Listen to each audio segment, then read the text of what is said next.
There we go. And so whoever decides when you go to talk, just take that with you. I kind of want to talk first. I don't Hi know if Jesse wants to everyone, do it. welcome I'm to gonna the stop you. last I and want you to final know that. session I of know today's this. conference. I really I'm like to Maria talk. Espinosa, social media chair of NAFME. I'm Gordy. I'm the instrumental Okay, so you're representative gonna for stop NAT. I'm Hector. I'm 2:55. just a member. You should be done by quarter after. So for this session we have 15. three Maybe shorter. music teachers that have all experience teaching this And course. that puts me And they're going to talk about navigating through your first year of teaching. We have April Shelby, Jesse Collett, and John Land. First up, we have April Shelby, which is one of our University of Arkansas graduates. She is from Rogers, Arkansas. She received her bachelor's in music from the University of Arkansas in 2005, and she began her career as a head director at Charleston Middle School in Charleston, Arkansas. In 2009, she became the head director at Elmwood Middle School, and now is currently Springdale at Springdale as the woodwind specialist for Harbor Senior High, Central Junior High, and Helston Middle School. Mrs. Shelby is in her 11th year of teaching. She has been she has been on the Arkansas Music Educators Executive Board as a band chair member for the last 3 years, and recently became the president-elect for the organization this past January. So,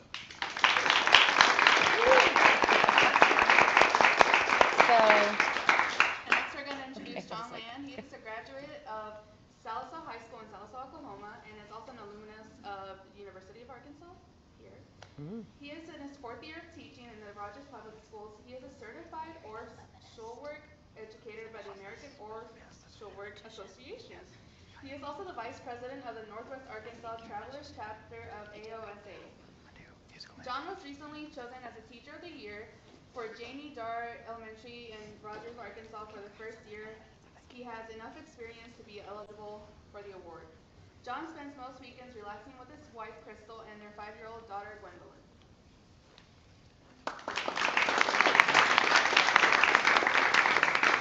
And this is Jesse Collett.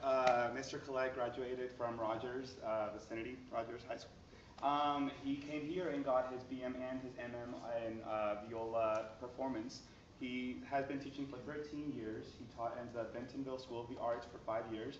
He's been teaching at Bentonville High School and also like basically Bentonville in general. This man's schedule is like, I don't know how he does it.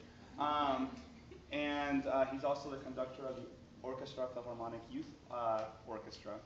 So many words. And he's renownedly known in basically the Bentonville and the North West Arkansas area for orchestra and the strings education program as well.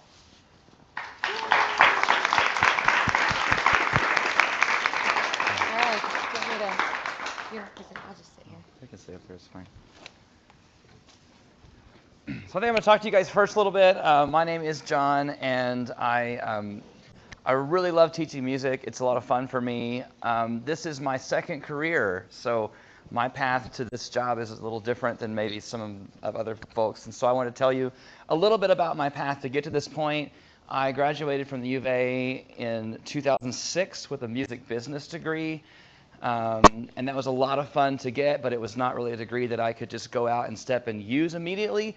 And so I went to work at Arvest Bank, and I worked at Arvest Bank for almost 6 years. I started as a teller, and then I went into some customer service, and eventually it spent most of my years there working in back office loan operations. And man, that's fun. It's a lot of numbers to look at and a lot of math and problems to solve. I was good at it, but it wasn't fulfilling enough for me. I wanted to do something else, and my wife was teaching, and my passion for music never went away. I was always making music still. So I switched jobs at Arvest Bank, and I went to overnight data processing. And so if you happened to be in class with me, there was no social time for me at that point. I was already married, and right after I started to do this, my wife and I found out that we were pregnant with my wonderful 5-year-old daughter, Gwendolyn. And so what we decided the only way to make it work for us was to get done as soon as possible. And so I think that was 2011, then I was working at Arvest Bank operations in Lowell overnight, sending tremendous amounts of money back and forth to Federal Reserve Bank from 11:30 at night till 7:30 in the morning, and I would make it to 8:30 a.m. class here at the university. I did that for a full semester and took a lot of hours and got my music education degree.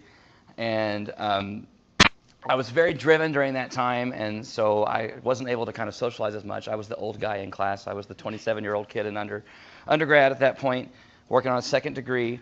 And I felt like if I pushed myself, if I worked as hard as I could, and every assignment was an opportunity for me to have the very best assignment possible. That's how I looked at it.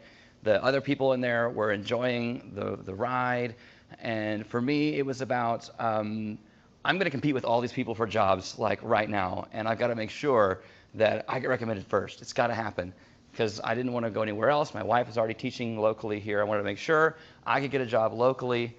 Jobs here can be kind of hard to get a hold of. If you're not willing to move, it can be kind of hard to just jump right in and take a job here locally. So I worked really hard. I did my student teaching at Harbor High School and at Mary May Jones in Bentonville. During my student teaching is when my daughter was born. And so I took 1 week off from student teaching to get to know her a little bit, and then I stayed 2 weeks late. The university was kind enough to let me work that out, and so we decided that was okay. And it was just a wild ride for me. And then the summer came, and I was so excited because it was, now I'm going to find this job. And the job never came, and I felt like there's these moments where you're saying to yourself, why is it not here yet? I know I'm good enough. I know I've worked hard enough, and the job never came. It didn't come. And then so I really wanted to be a band director is what I wanted to do. Like, desperately wanted to do that so badly. That's why I made all the sacrifices and came back. Wanted to teach band. That's not what I do today, and we'll talk about that. But all of that comes around to if you, as trying to be a first-year teacher, if you start to face some rejection, it's really pretty inevitable unless you just live an incredibly blessed and lucky life. And you may just kind of walk into something, and a principal may say, that is who we need here. And if that works out for you, that's awesome. So I was getting really discouraged, and we were all the way into August, and there was no job yet, and there's starting to be the pressures of, I've got a baby at home, I've got a wife and it's how am I going to make this all work, you know? And so where it really came down to was I got a phone call about a long-term substitute position, and the long-term substitute position was at Turnbow Elementary in Springdale, and I said yes right away when that happened, and this was a week before school started, and so I had to go through some processes. I couldn't even start on the first day, so they had to have a regular substitute there for a few days. And then about the third day of classes, I got to jump in the classroom. And long-term substitute, if you're doing that, at least you have some consistency for you, and you can actually create some lesson plans and get that going on. You're not going to a different place every day. So I had the long-term sub at Turnbow Elementary, and through that process found out that I really, really enjoy working with little people, with music. And that wasn't something that I really set out to do. I thought of myself as some kind of like this high-class musician, and I always tried to make sure I was in the top ensembles here at the school, and teaching the little kids didn't really appeal to me at that point until I was actually doing it, and really enjoyed learning how to teach them in that moment. And so then the long-term stuff ended. It was a maternity leave that I was covering, and then what am I going to do next? I don't know. I was going to go general subbing. General subbing is really hard, and there's not a lot of money in it. There's a little bit more money in long-term subbing. General subbing is tough, and if any of you are doing that right now, I commend you. That's fantastic. If you're doing that, keep doing that. So when you go into a job interview, you can say, look, this is what I want to do, and I'm making tremendous sacrifices where I could go to name your corporate environment right now and make more money, but this is what I want to do, and so I'm going to get right down and get to work. substitute teaching, going a different school every day, possibly teaching a different subject area every day. Sometimes you get a music job, sometimes you don't. Another call came, and it was for a long-term substitute position in Centerton, in the Bentonville school systems. And so then I went on to Centerton, and of course I said yes to that as well. That was also in elementary. And again, I wasn't sure that's really what I wanted to do, but I wanted to work with kids badly enough that it didn't really matter. There was opportunity, and I took it, and I went to that. And at that point, I was living in Springdale, and the commute to Bentonville in the morning, if you ever experienced that, it's not a whole lot of fun from the south. So it was about a 45-minute drive to get to Centerton every morning. And I did that for 12 weeks and tried to make sure that everything I could say yes to, I was saying yes to it. And then in the summertime after all of this, this would be what should have been beginning my second year of teaching, was really beginning my first year of teaching as now a 29-year-old, 28-year-old, yeah, math's hard. And so this is where it leads me to now. First job, real job, it's an elementary job, but I'm still not 100% sure that's what I want to do. And so I've been volunteering at like early week band here and there, anybody that would let me come in and work with their saxophones. I'm a saxophone player. I like to play saxophone. And in fact, April and I were in studio together here at the university a long time ago in my first degree here. So there was an opportunity at Heritage High School, and they said, well, we need someone. We've got more kids than we can really handle with one band director. How would you like to be the assistant band director here for part of the day? And so my first real teaching contract, I was an 80% of full-time employee or something around that for Rogers Schools. But part of that was band directing, so I wasn't making the full salary, but I was definitely making all the hours, and I was there a lot. It was a lot of fun. But through that process, getting to have both experiences at the same time, doing band in the morning, and so I would drive across town in Rogers to Janie Dar Elementary, where I'm at now, which if you're a student, I'd love for you to come and see what we do at Janie Dar Elementary. It's fantastic.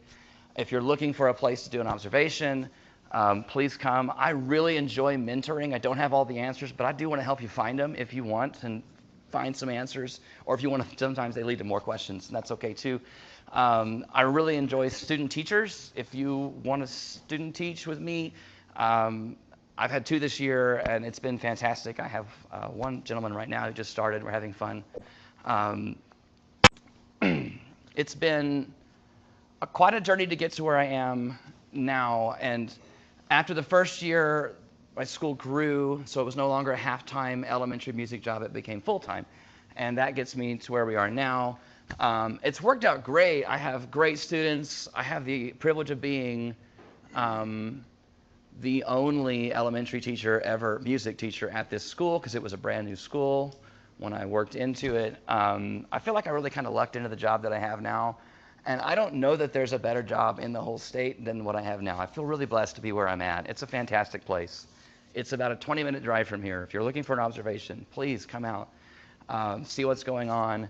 Ask me challenging questions about why did you do it this way? Why did you do it that way? I would love for you to come and challenge my thinking. I enjoy that kind of conversation with students, with other teachers. I like feedback, and I want to help you if you want some help in those areas. Something came up recently in a professional development where we talked about, and it was from the school perspective, and it was the weirdest thing ever because you sit through so many professional developments that have nothing to do with music, you guys. It's amazing, and you have to be there, and you want to be a good teammate, and so you're there, and every now and then, though, you find a nugget, and you're like, yes, that's what we're here for.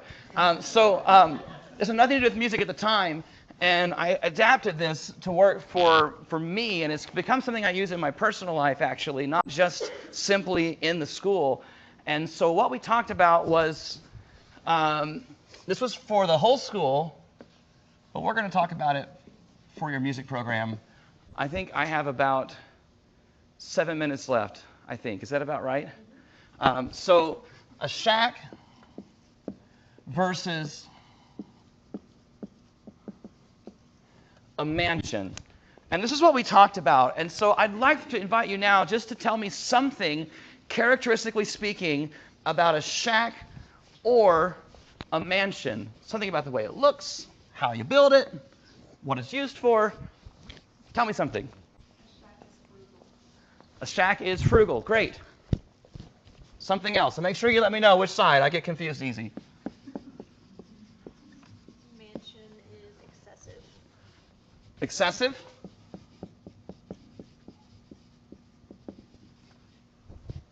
Shack can be less stable. Less stable. Okay, that's good.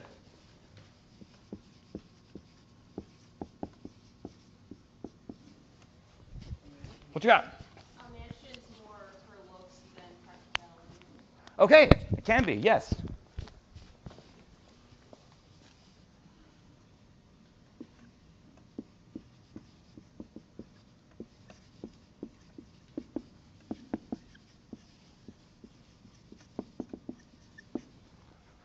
Most of my kids have better handwriting than me, and they're 5. Yes. More like elegant and has more like, upper class things in it. Okay. I'll take the first thing you said. I like that one better.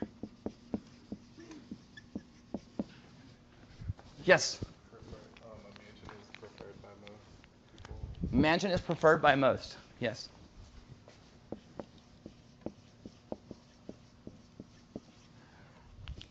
Yes. Depending on how they're built, shack is usually made out of wood, mansion's usually made out of something like brick or. Okay. Yes. Shack is made out of wood. Perhaps, if you have that available to you. Hopefully, when you're building a shack, you have some wood. You may not. And you said maybe sturdier materials, basically. Yes. Marble. Yeah.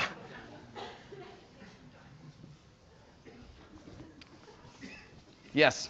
Shack is small, mansion is big. Okay, shack is smaller, larger.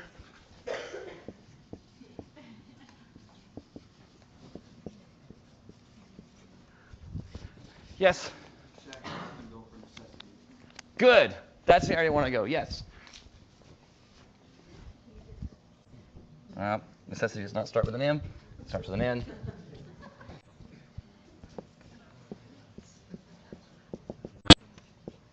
I'm not even sure that's spelled right. Your spelling skills. I know. That word always gets me. Yes. Shacks and mansions are usually built in different areas. Built in different areas, built in different ways. Yes. A mansion is bougie. Okay. So, what can you tell me about the duration of the structures? The mansion's going to last a long time.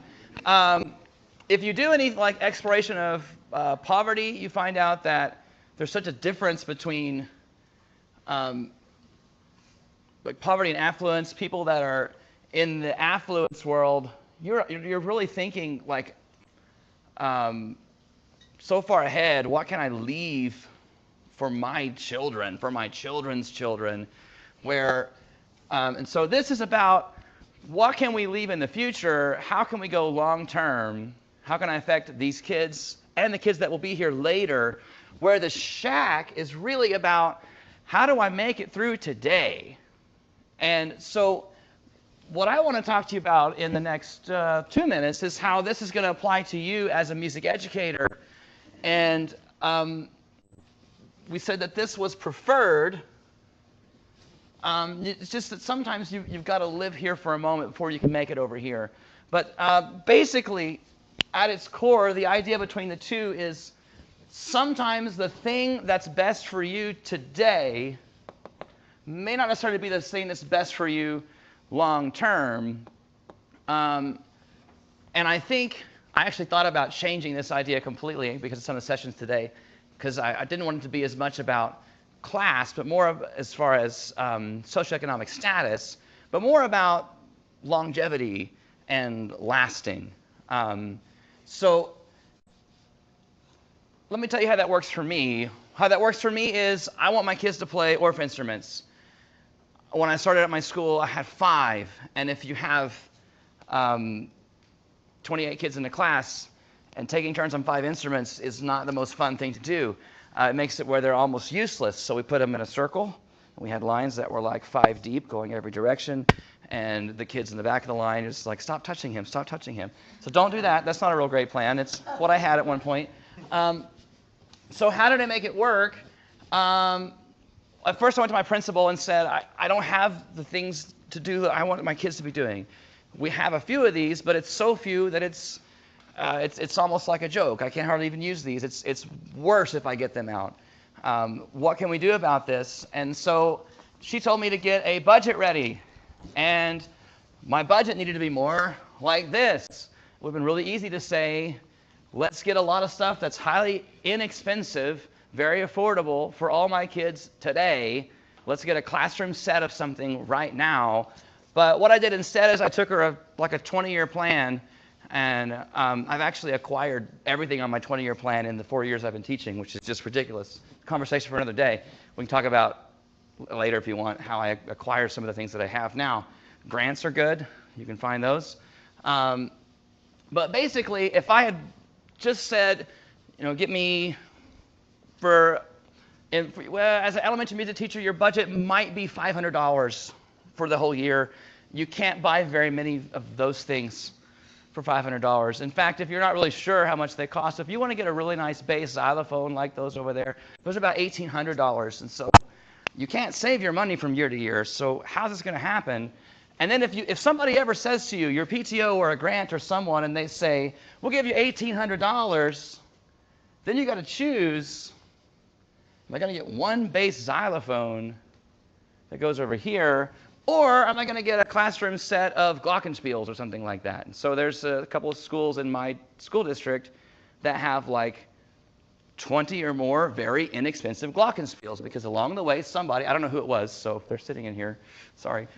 But along the way they chose that let's fill the immediate need right now today. But if you'll take instead personal sacrifice, get the equipment that will last. I've tried to purchase instruments that will last for 25 or 30 years or more in my classroom. They are more expensive.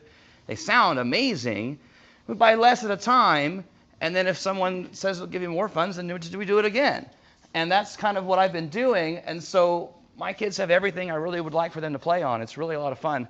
And none of it breaks, which is great, because then you're back to the shack has totally fallen down, and you've got to restart yourself again later. This also applies to curriculum. I'll give you a good example in my classroom.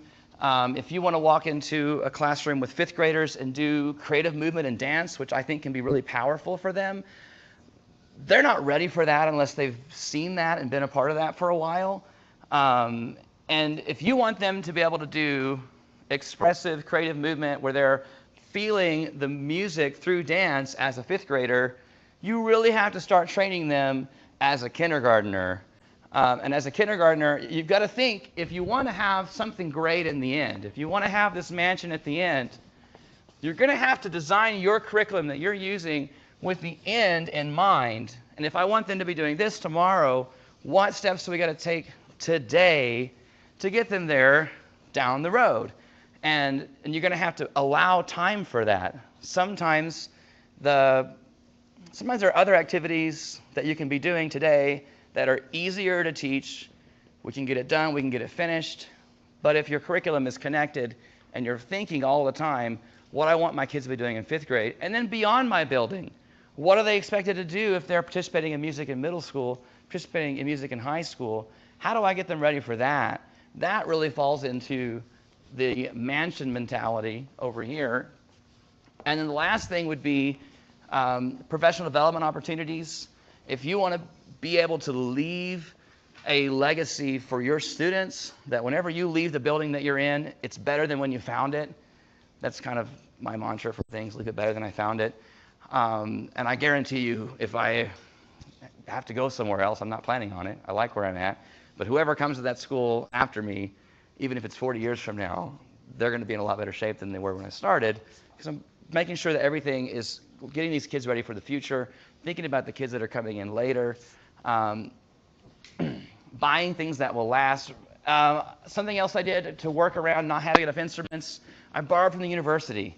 There's a performance coming up, then I would call Dr. Meisenhelter. I haven't had to do this now because I have what I need, but I would imagine Dr. Abrahams would be as facilitating as well.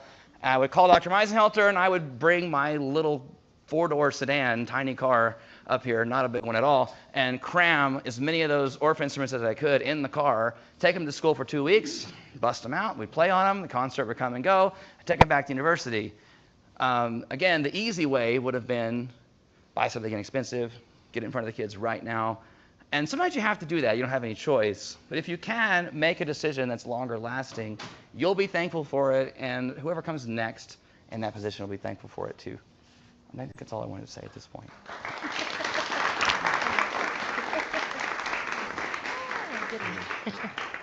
Are you okay with me doing that? Absolutely. We're just kind of going down the row. Sounds good.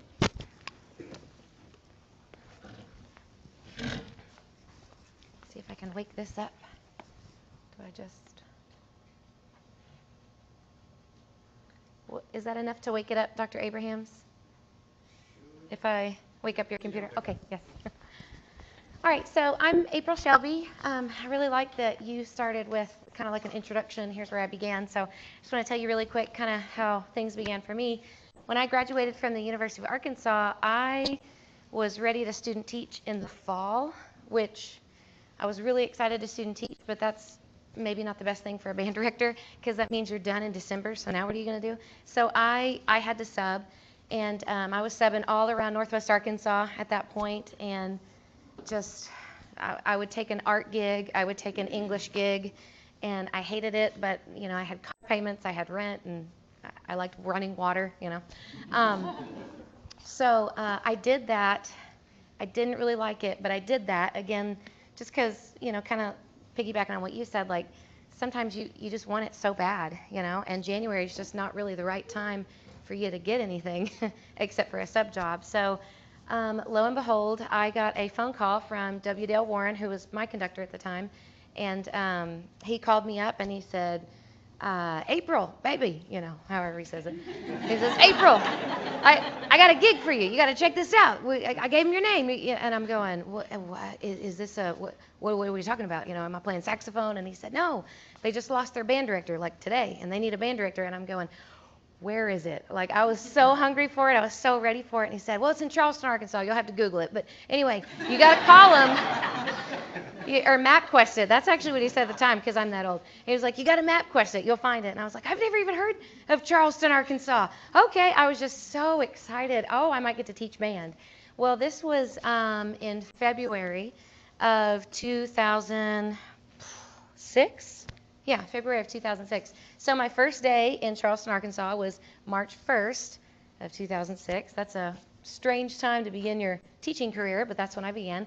I walked in, and it was like turmoil and chaos. It was complete recess. And I remember this sweet little girl that was on this homemade podium up front, and she was like a bronco. She was stomping that thing, and it was booming. And she was red in the face, and she was yelling, you need to shut up and sit down. But like in this cute little, you need to shut up and sit down, you know.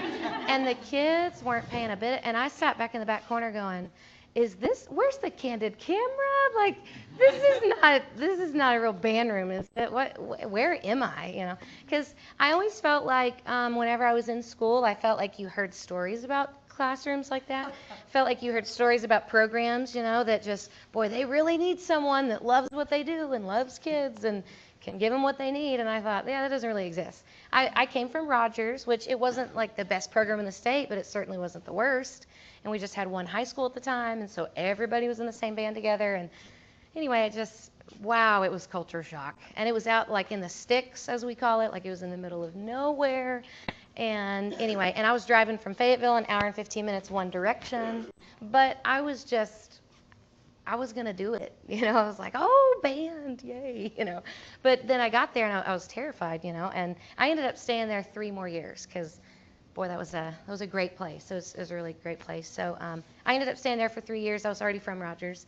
We had our first kid, and my husband was teaching at Springdale at the time, and so we thought we need to get back closer to family because we had our first kid. And then I got a phone call that exact same summer, and it was the old football coach. It's funny, those connections that you make, even, you know, you think like in previous life. When I was a student, I remember the football coach, when I was a student at Elmwood, called me, and he said, April Vaughn, are you back in town? And I said, no one's called me that. I've been married for a few years. And he was like, who are you now? April Shelby. So he says, okay, April Shelby, are you back in town? He said, I got a band director's opening. I want you to come check it out. Can you be here at 10 o'clock in the morning? Yes, I can, And so I went in, and by 2 o'clock, they were like, we have a contract for you. Are you ready to? And it was like, yes, okay. And so then I was in Rogers for a few years, and now I'm in Springdale. Anyway, so just to kind of, it's funny, the different stories. And you're all about to have the same things, you think, surely something will fall in my lap, or maybe something won't fall in my lap, but maybe I've got some options, you don't know. But if you're willing to step out of your comfort zone a little bit at times, good things are going to happen. I am, okay, I made this PowerPoint. I'm going to go ahead and apologize on the front end of this. So I can't do this in 20 minutes. I can't talk about survival methods, or I wish I would have known the following when I started teaching or before I started teaching. We could spend the first 5 to 7 years of your career having a phone conversation once or twice a week for probably 3 to 4 hours and would still be covering the exact same thing. So take what I have the way you want to take it, okay? I'm going to hit on lots of things. Basically, if you want to feel like, okay, when I get my first job, when I sign my first contract, I do not want to fly by the seat of my pants, okay? These are just going to be some things maybe you can jot down, maybe questions you can ask later, but just things you need to think about. Okay, I need to know how I want to implement this, how I want to ask for that. Okay. So sorry if this is like 100 miles an hour. Oh. Okay, before you can call the program your own, so I've just got 4 little points here I'm going to throw out at you. Know what you're walking into, especially before an interview. I didn't do this. I had to MapQuest Charleston, Arkansas. And then I went, where is that? I was like, I don't even think I've driven to Fort Smith by myself. Like, I'm such a little kid. I was like, I don't even have my degree. Am I supposed to get that in the mail? So this would have been so beneficial. I could have been so much better prepared for my first gig if I would have just thought about some of these things, okay? The first one, learn more about the town and the band program. Okay, so just a couple things. Could you live here or nearby? I hear that all the time. If someone that interned with me or someone I used to work with calls me, April, what do you think? Do you think I should, I feel like that's one of the things I always go to. Is there somewhere nearby you can live? Do you think you could live there long term? Is there housing for you? Are there apartments? Have you driven around neighborhoods? Do they have a Sonic? I don't know. Charleston had just got their Sonic when I got there, so I was like, woo, fast food. I got a grilled cheese for lunch. Some towns don't have that Sonic. So is it somewhere you could live? And even like whenever I was in Charleston, it was a 15 to 20 minute drive down Rogers Avenue to Fort Smith. So, I could have lived in Fort Smith, and I could have done that drive, and that would have been more of like what I was used to, like just there were people there, and there were shopping things, in restaurants. So anyway, something to consider. Is there commerce or tradition that's big for the community? I only put that in there to kind of talk about, just number 3 here in just a second. So I'm going to move on down, but I will tell you, Charleston is about 10 minutes down the road. It's 10 minutes southeast of Fort Chaffee. I didn't know what Fort Chaffee was. Does anybody know what Fort Chaffee is? Okay, three people. So there were barracks there. Whenever Hurricane Katrina hit, I was in Charleston, and they put those residents in. And I got all these band kids like, hey, I play the clarinet. And it was like, hi, where's your clarinet? Well, I don't, Katrina. And not even, I'm from Rogers, Arkansas. I didn't think about stuff like that. I just didn't. It would have been helpful if I would have asked some of that stuff in my interview. Number 2, I'm going to jump ahead. What has the band's success been like? In today's age, all you got to do is search this band program on social media, okay? some of the band directors, even some of the, we call them old codgers, you know what I mean?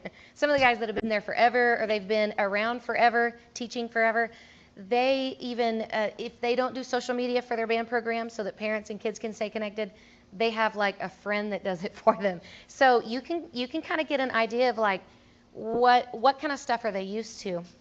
Number 3, think of questions you might ask regarding program specifics, expectations, and community events, maybe even like demographic ratios. You know, like when I was in Rogers, Caucasian in my zone at Elmwood was the minority. So whenever my cute little 5-year-old, who he's this big around, he's about this tall, started kindergarten at Bonnie Grimes, right by Elmwood, he was like in the 30th percentile of, you know, the students in his building. That's really cool because I think he needs to learn Espanol, you know, especially with his age. But, you know, things that would be interesting. Under number 3, I think this is the most important thing I want to hit on here. Anything that will spark more conversation, interest, or more questions so you will know if that's a good place for you, if you can make it work. And so they will know if you're the right person for that and they can make it work, right? Does that make sense? Okay. So the more you kind of keep looking into, you know, once you hear you've got your first interview in this new town or, you know, with this new administrator, once you start kind of digging and uncovering what you can find, it's just going to give you more information to go in there. You're going to sound more intelligent. There's my next one. You're going to sound more professional, you know.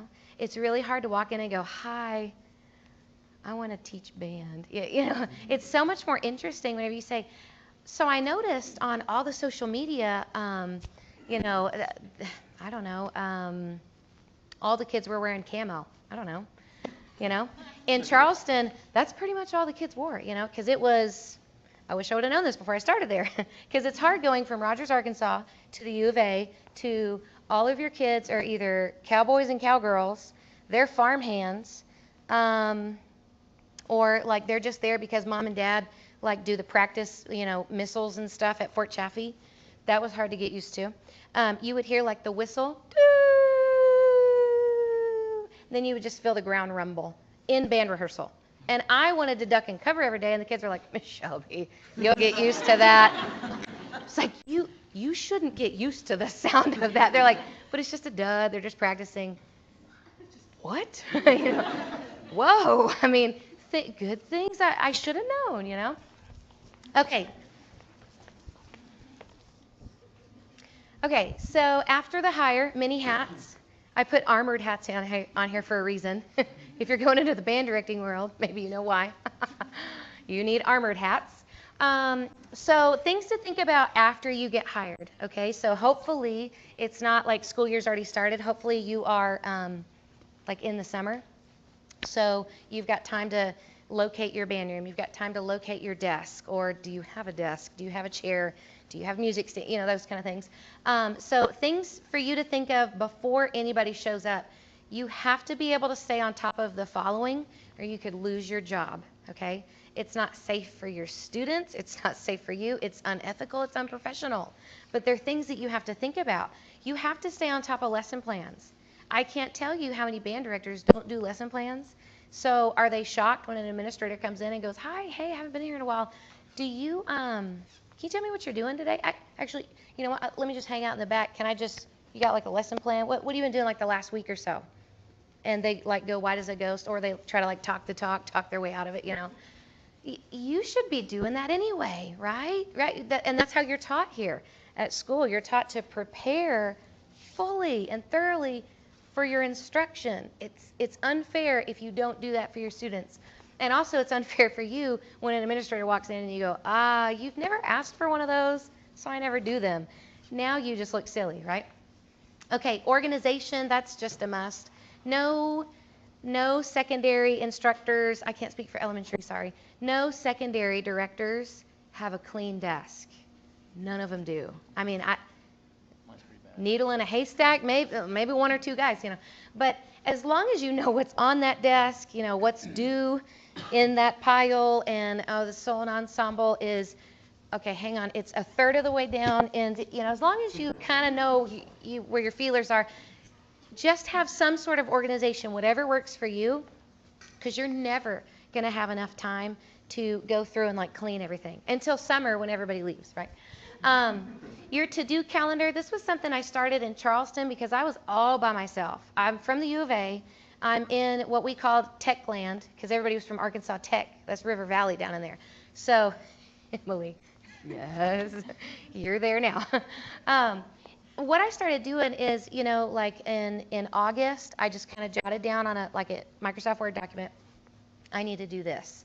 Like I need to register my groups for ASVOA. I need to find out eligibility from last May. And I kind of started putting this list together, and I did it for like my first 5 or 6 years of teaching until I really felt like, okay, it's November, so I need to, okay, got it. So for example, like maybe my first year of teaching, I honestly can't remember. Like all region tryouts are in December for band kids.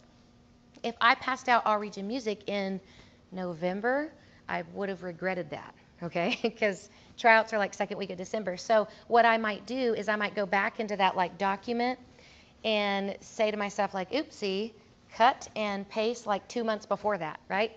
So that next year I was still kind of messing with that list, but no matter what, I wasn't going to let myself be unprepared for like September, October, November, March, April, May, so during the summer I might sit there and go, what I remember about this year was, and so each month I knew what targeted things I needed to be passing out for my kids, what, paperwork I needed to be getting done. Okay, I got to pass out concert music for that concert on this, and recruit this month. So it's really beneficial. Paperwork obviously goes with that too, and bills. First impressions, I put 3 categories here: faculty, parents, and students.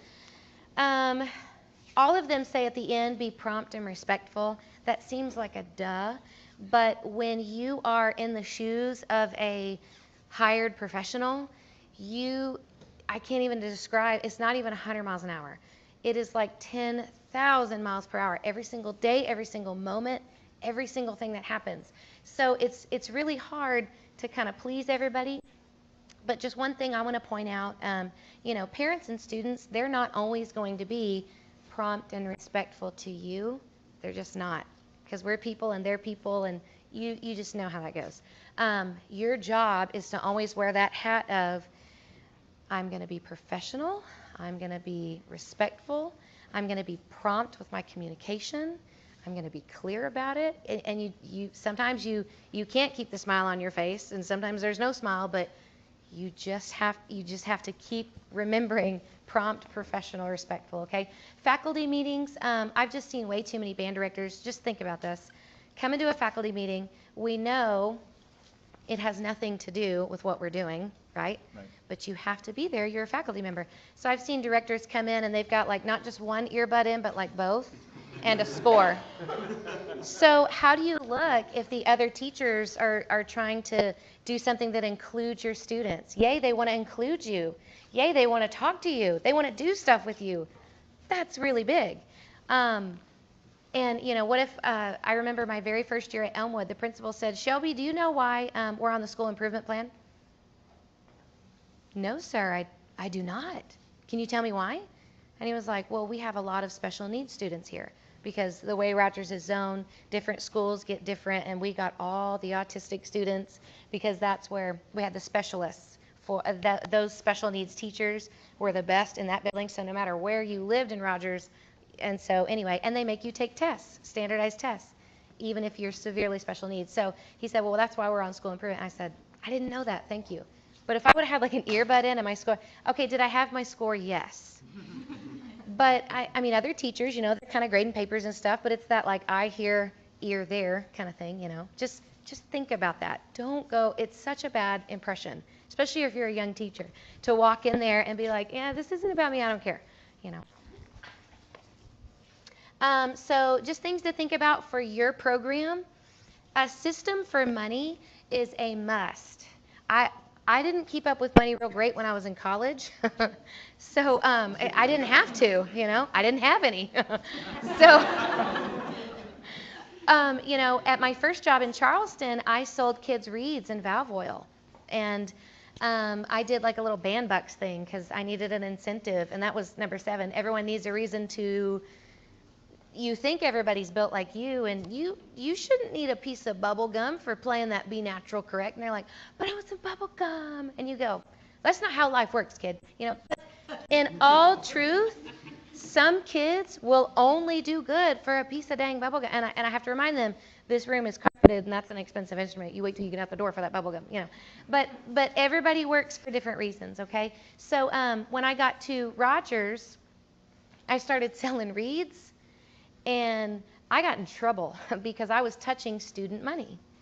I was touching cash that was theirs, and that was a no. And I went, my bad, I didn't know. And they were like, well, you better fix it, you know. Yokie dokie, consider it done. So whatever your system for money is, you do need to check with some administrators first. Hey, is it okay if I sell reads, if I keep track of it? Do you want me to do receipts? It's okay to ask those things. And some principals honestly might go, I didn't know y'all were doing that down there. I don't really care. Just make sure you don't mess this up, you know. Or some might go, absolute, no. We don't take money from people, okay?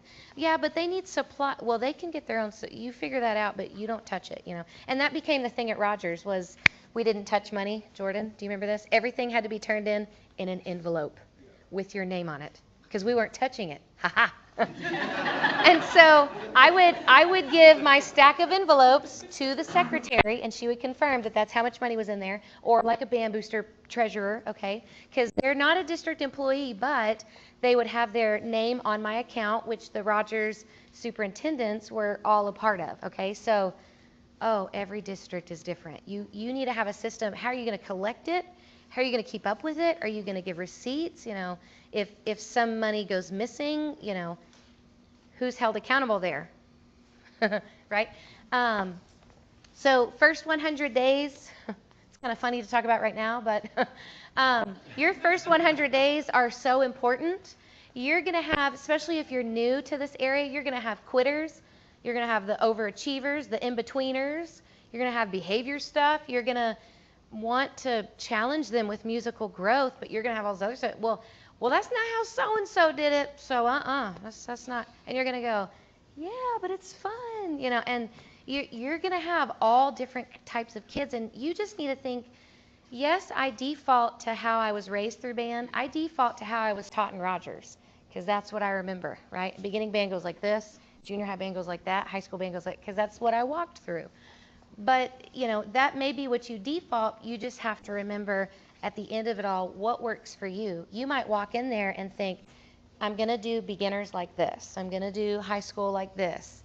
And that's all going to be out the window in a month or two, and you're going to have to start adapting to what they need and what you're capable of on the inside. Be ready to talk to quitters, though.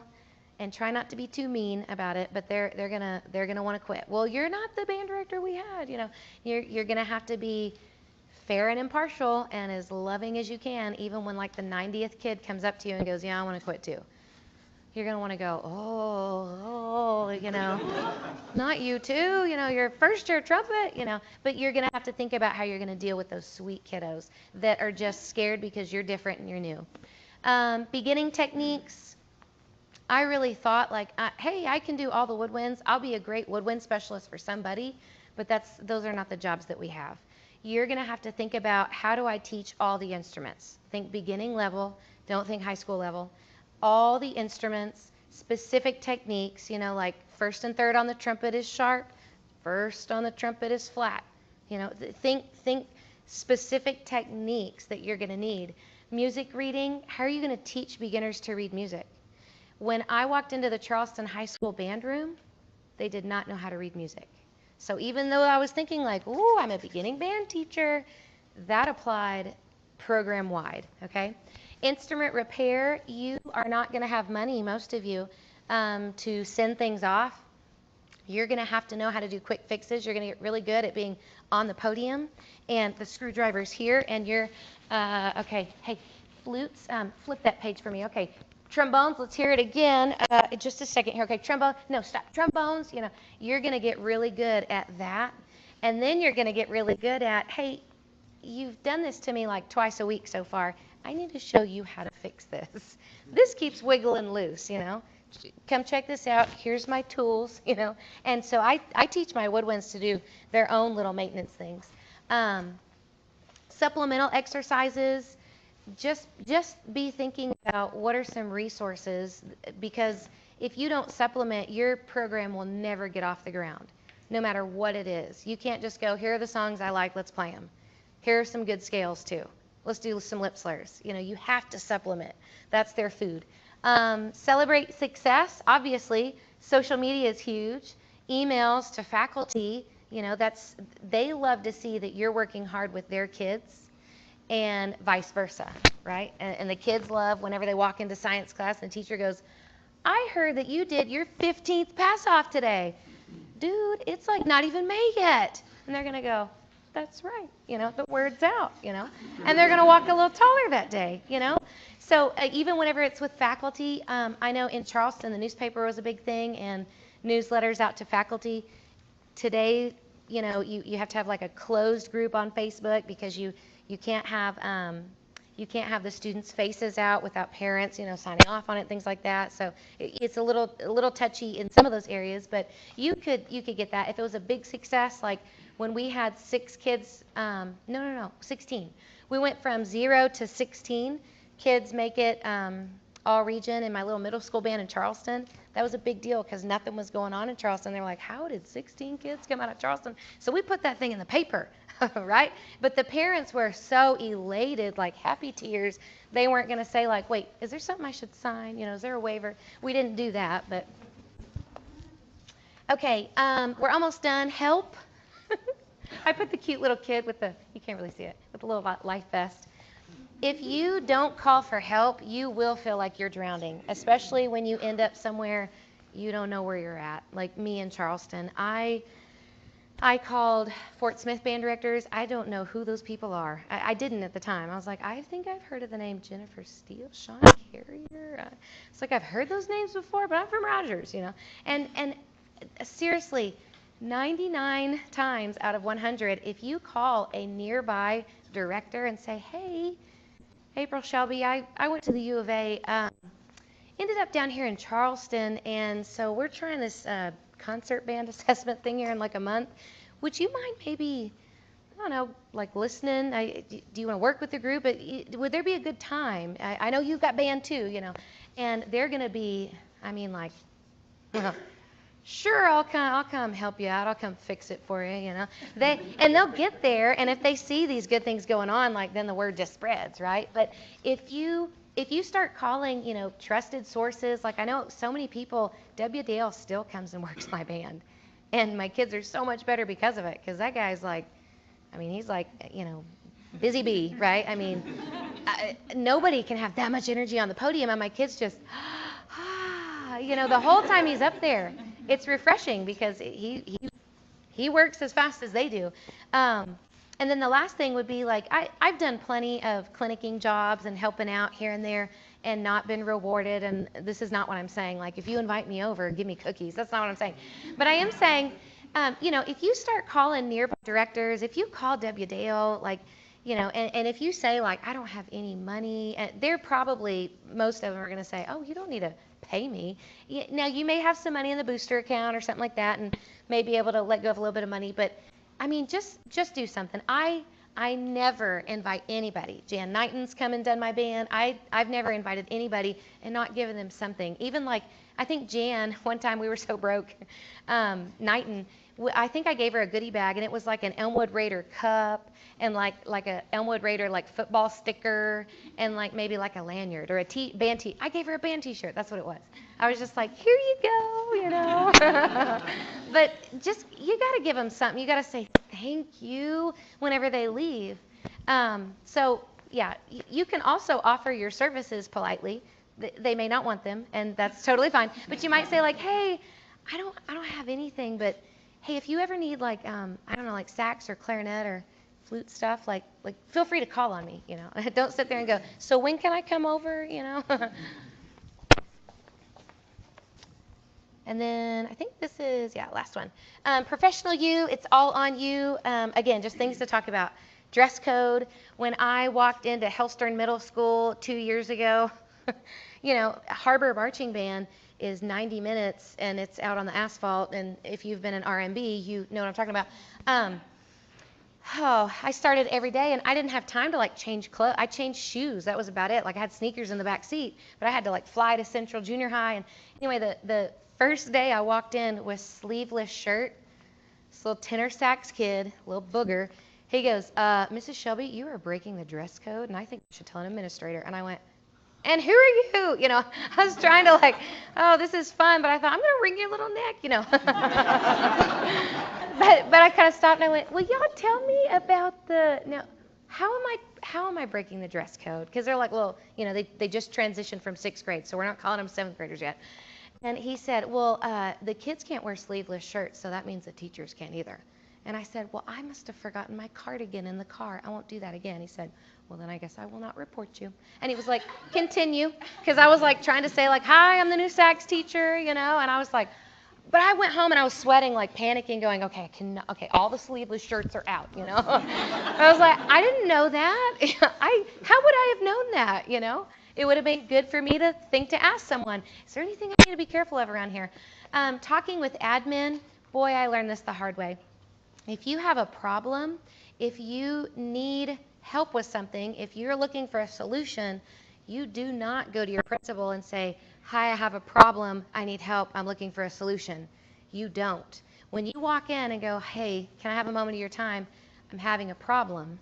And they sit there and, okay, they listen, you know, like with the furrowed brow. Okay. And then at the end of it, you need to be ready to say, so here's how I'm going to deal with it. So I've got this thing, you know, or I could do that thing. You got any feedback on that? Right? If you just walk in and go like, bleh, they're going to go, yeah, I don't know if I should have hired you.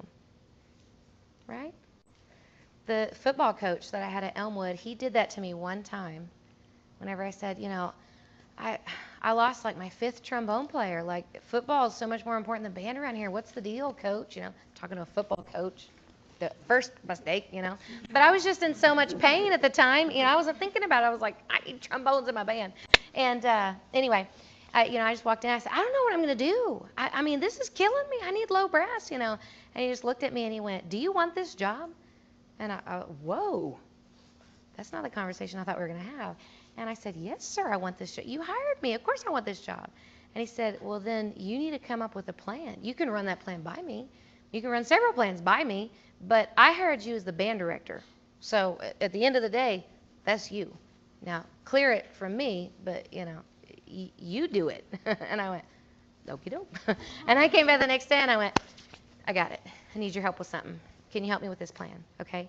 I have, up until that day, I had never gotten what I wanted. I never got things I asked for my band program from administrators. After that day, I learned, I started going in and going, I've got this problem, so here's the step I would like to take. Can you back me up? And I never got a no, okay? Now, I really had to plan for, I can't go in there and go, so I really got this, I want all new instruments. I need the money. Can you give it to me? You know, that would have been a no. 100,000, no. You know, parent organization and support. If you don't start talking to parents right away, you're not going to have chaperones. You're not going to have help after concerts. You know, there's all those chairs and music stands. And yes, your students will do some of it, but parents are going to jump in and do that too. You got to start being buddy-buddy with them as soon as possible. Booster organizations are a great way to do that because they feel needed and necessary. Professional recording should be your every play list because even though you think my ears hear these glorious things right now at the U of A, and I know exactly how my band's going to sound, your band's never going to sound that way. And it sounds silly, but you do. Whenever your kids progress, you think, oh, they sound so much better. And then they progress again, and you go, oh, they're so good. And then you hear a professional recording, and you go, whoa, I missed the boat, right? When you are consistently listening, and when I was going to Charleston, I had an hour and 15 minutes one way, and then an hour and 15 minutes coming home, where all I did was listen to professional ensembles. And my ear never forgot. My 6th graders are not going to sound like that, but your ear gets clouded because you think, ooh, they did better, so that's good. And if you don't keep that in your ear, that never gets better, right? Year after year after year, you consistently have to keep reminding yourself, that's it. That's what they're going to sound like. No, they won't. But that's what you tell them to shoot for, right? And then the last thing's communication with parents, faculty, and staff. Scratch backs, especially coaches and admin. When the football coach comes up and says, hey, so we've got this really big game tomorrow. So at 8:30 tomorrow morning, we're going to have a pep rally. Can you have the band there and play? Even when you say like, oh, I got a concert on Monday. Are you kidding me? We need so many more run-throughs. I need more sectionals. I probably need more copies, you know. You think of all of that later. You just go, that sounds great. You know, they're including you. This is good, right? Whenever like an administrator comes up and says like, so the elementaries are coming over. Can we get you to like do a thing? Can y'all play something? No, I've got all these other things to do. You know, you say yes, and whatever you can make happen is going to be wonderful. But you say yes, because that is a back-scratching event, okay? And if you just keep going, well, but I've got, my plate is full, they're going to stop asking you, and that's not what you want. You want your kids to be showcased and included at every single opportunity. All right, so sorry for the 100 million miles an hour. There's the last thing. Cell phone number and email address. I wish you all luck in whatever you're going to go into, but just remember 100 million different things that we could spend the first 5 to 7 years of your teaching career talking about for several hours a week. There's just a lot to it. If you ever need help with anything, if you ever want to holler at me for anything, you know how to now. All right? All right. Yay. Do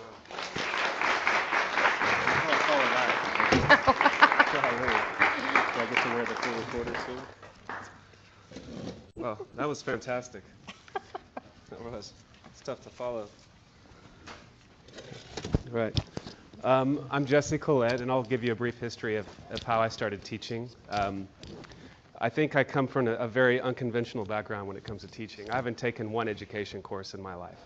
And so I really believe that personality has a lot to do with your teaching style and what you want from your career.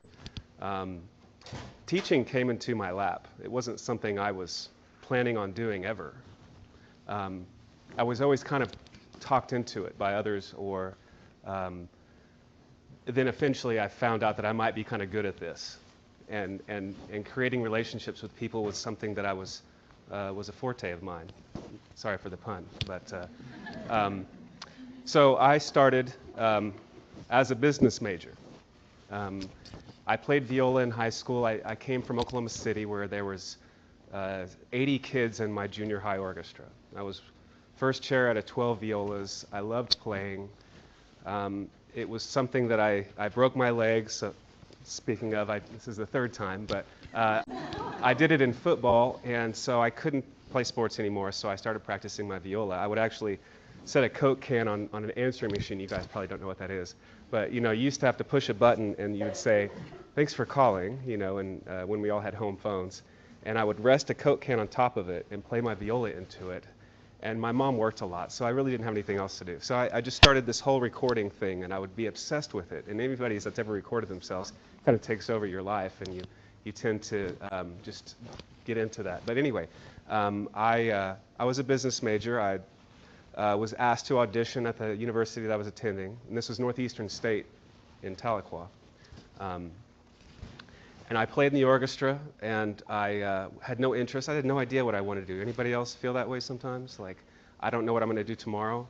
And that's sometimes, I think, some difference that orchestra people and band people have is, I think band directors are very, very organized. I am not. Okay, I'm an orchestra person. And if you've known any orchestra people, they're not organized.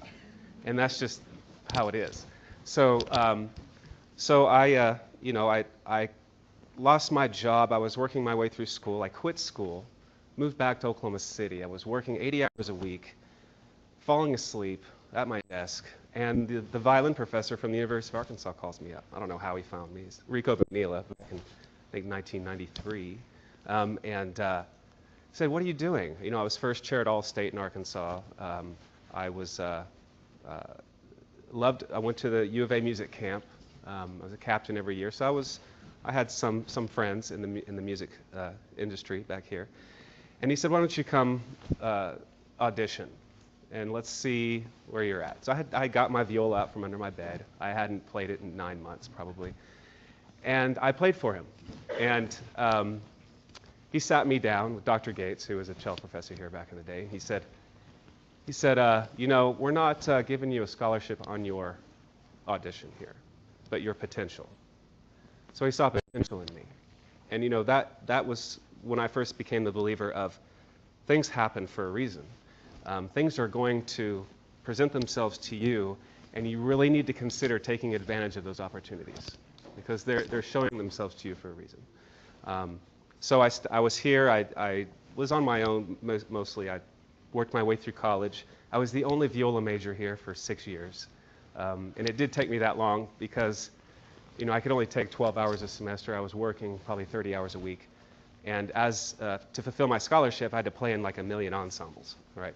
So you could only get like 1 or 2 core classes done. So it really took me a long time. So I ended up spending those 4 years as a string major, performance major, exhausted that scholarship. So the choir gave me a scholarship for the last 2 years of my college career here. So, and then I didn't know what I was doing. I was waiting tables at the brew pub, which is the Hofbrau now. Made pretty good money, but of course, you know, that wasn't something I was going to do. Wasn't thinking at all into the future. A colleague of mine, Holly Smarto, does anybody know Holly Smarto? Yeah. She said, "You should teach at the Suzuki School, and we could even send you to go get teacher training." So I went to Colorado, Snowmass, woohoo, and got teacher training there for a week, and it was all about connecting with 4- and 5-year-old children, right? Something I never thought I would do, you know. So I came back and I started working at the Suzuki School. I think Micah Kettner was one of my first students. She was 5 years old then, and so I started teaching, and I loved it. I remember the first time I taught that private lesson, I was sitting at the piano bench and I had this folder open, and I'm like, okay, what do I do? This child is standing in front of me.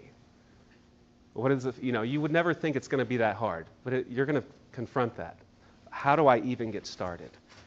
But you will, and then the rest is history, of course.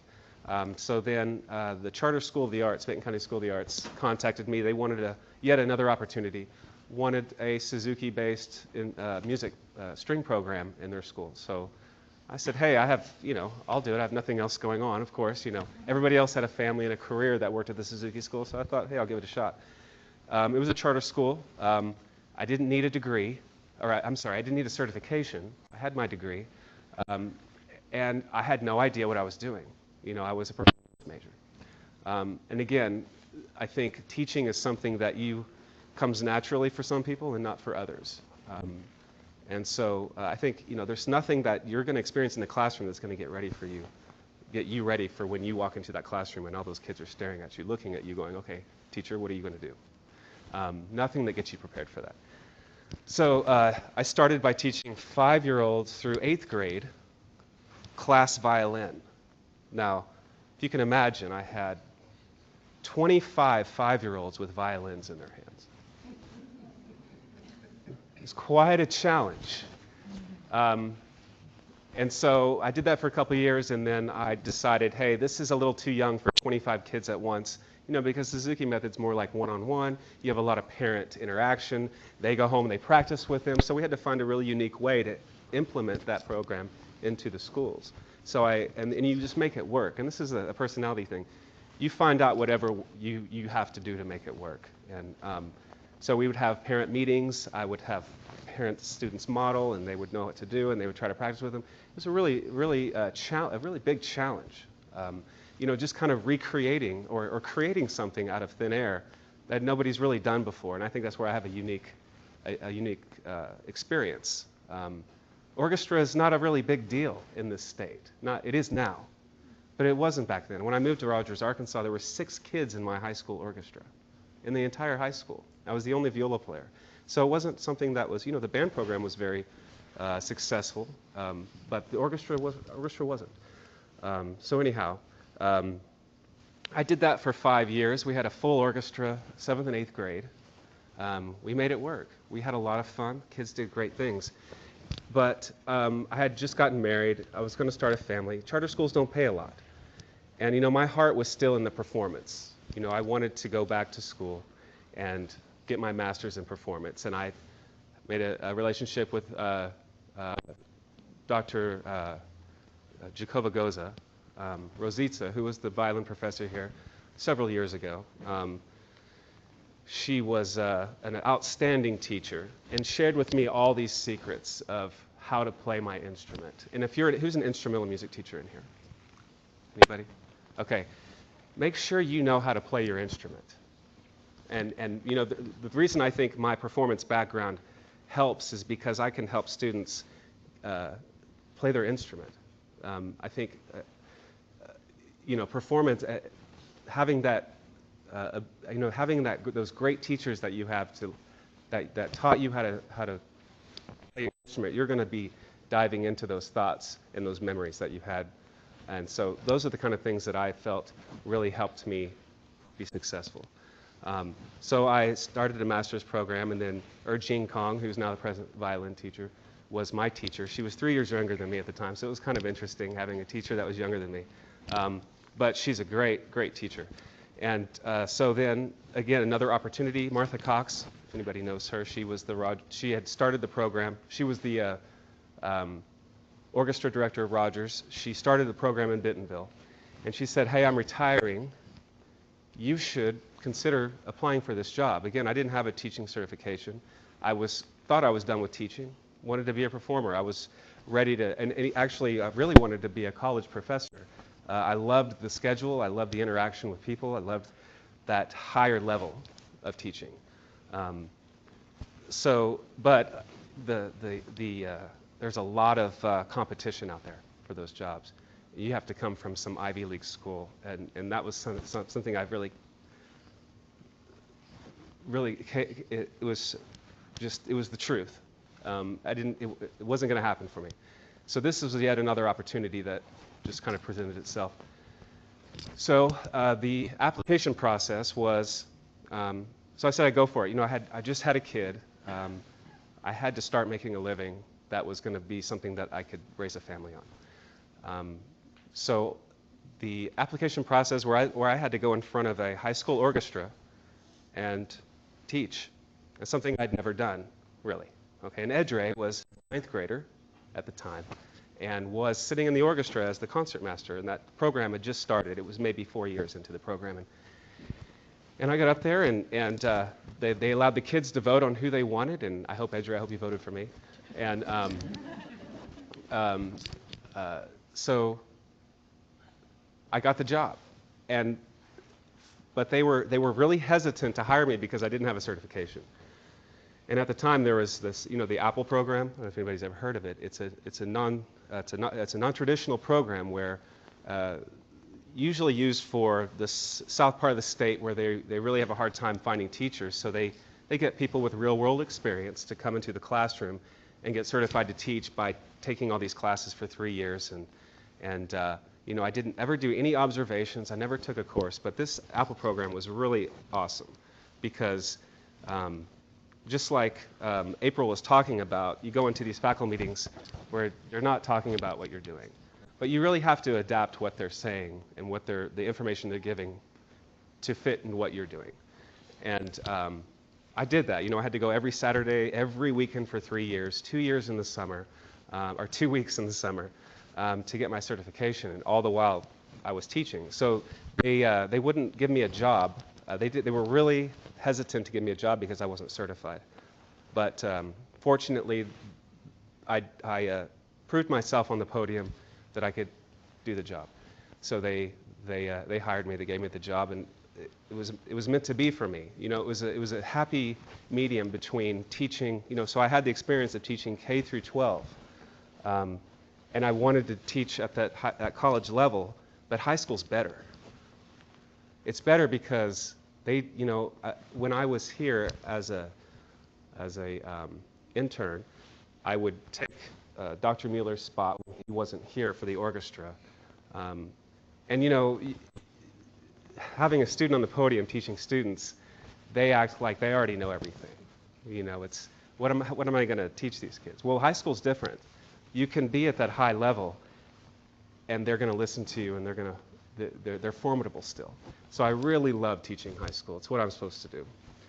So that's kind of my story. Everything kind of fell in my lap, and not something I went after. So in my experience, I've kind of had to feel my way out and make it happen. I didn't have the background of observing, or there weren't a lot of resources to draw from. You know, the only program was Rogers. Fayetteville hadn't started yet, and that was it. There was Fort Smith.